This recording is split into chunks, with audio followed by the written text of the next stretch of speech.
Just need you to sign it, please. Okay, I'm sorry. Please just sign it. All right. No, what? This. That doesn't make any sense. What did I do? Yeah, Dr. Neil didn't love your popcorn towers. Oh, fuck him. I was trying to be nice.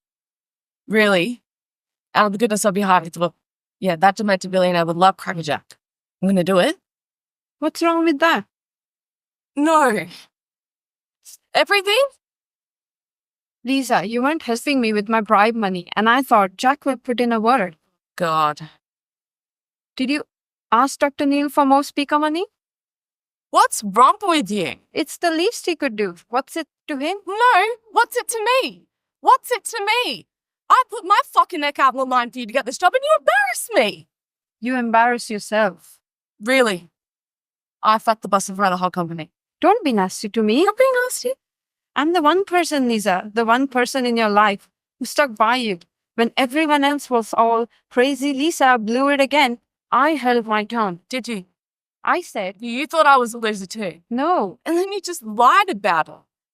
Is that your fucking triumph as a mum?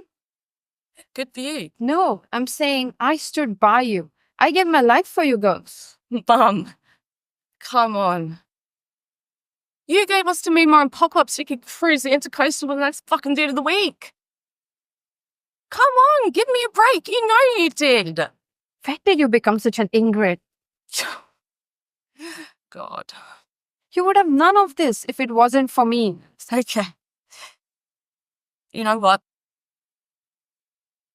Can you name one thing you ever taught me other than, hey, Liza, get your ass hitched young and pop out a kid so he won't leave? I mean, name one thing you ever did for me. One. I made you a survivor. I survived you, Mum. I'm here because of me.